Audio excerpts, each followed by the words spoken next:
Assalamualaikum warahmatullahi wabarakatuh. Izin memperkenalkan diri, saya Faiza Al-Fajar dari Prodi Sistem Informasi 23A dengan NPM 2331101. Di sini saya akan menjelaskan dasar-dasar akuntansi secara umum. Siklus akuntansi. Secara umum.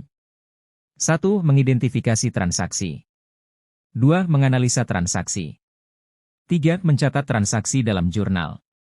4. Posting buku besar. 5. Membuat neraca saldo dan jurnal penyesuaian. 6. Neraca saldo dan penyesuaian dan laporan keuangan. 7. Jurnal penutup. 08. Menyusun neraca saldo. Sama seperti di dalam kehidupan kita, akuntansi juga memiliki siklus yang membuat seluruh data keuangan dan pembukuan teranalisa dengan baik dan sesuai standar yang berlaku di Indonesia. Apa itu siklus akuntansi? Siklus akuntansi bisa diartikan proses berulang untuk melakukan identifikasi, analisis, dan merekam setiap kegiatan akuntansi. Dalam sebuah perusahaan, siklus dalam kegiatan akuntansi ini terjadi dalam waktu kurun 1 tahun dalam kurun waktu tersebut semua. Prinsip, kaidah, metode. Penjelasan tahapan siklus akuntansi. 1. Mengidentifikasi transaksi. Tahap pertama yang perlu dilakukan dalam siklus akuntansi adalah mengidentifikasi transaksi. Biasanya hal yang banyak dilakukan pada tahapan ini adalah mencatat seluruh transaksi. 2. Menganalisa transaksi. Setelah mencatat transaksi, tahapan selanjutnya adalah memeriksa setiap transaksi yang telah dilakukan. Sebab dalam mengambil keputusan, analisa transaksi dapat berdampak pada situasi keuangan perusahaan.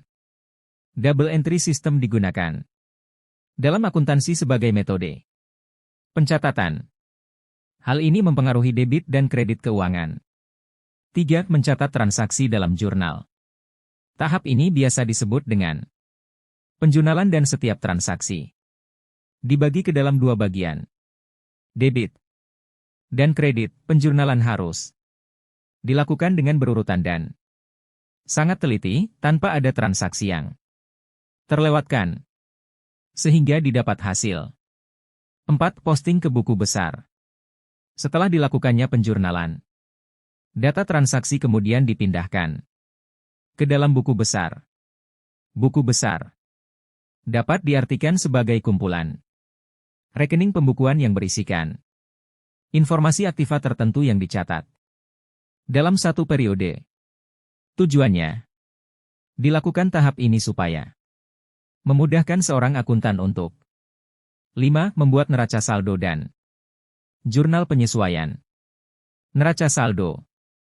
Neraca saldo berisikan daftar saldo dari masing-masing rekening pada buku besar periode tertentu. Bila dalam suatu kondisi ternyata terdapat transaksi yang belum tercatat, maka akuntan wajib untuk melakukan pencatatan dalam jurnal penyesuaian. Jurnal penyesuaian. Jurnal penyesuaian ini bersifat berkala dengan menggunakan metode yang sama seperti jurnal biasa. 6. Neraca saldo penyesuaian dan laporan keuangan. Tahapan selanjutnya adalah membuat neraca saldo penyesuaian. Dibuat dengan berdasarkan pada buku neraca saldo yang sudah dibuat sebelumnya. Dengan memperhatikan jurnal penyesuaian, laporan keuangan. Jika seluruh data sudah benar, maka bisa membuat laporan keuangan, seperti laporan laba rugi. 8. Jurnal penutup. Tahapan terakhir pada siklus akuntansi adalah penyusunan jurnal penutup oleh akuntan. Terima kasih. Semoga materi yang telah dipaparkan dapat bermanfaat bagi kita semua. Itu saja materi penjelasan tentang siklus akuntansi secara umum. Wassalamualaikum warahmatullahi wabarakatuh.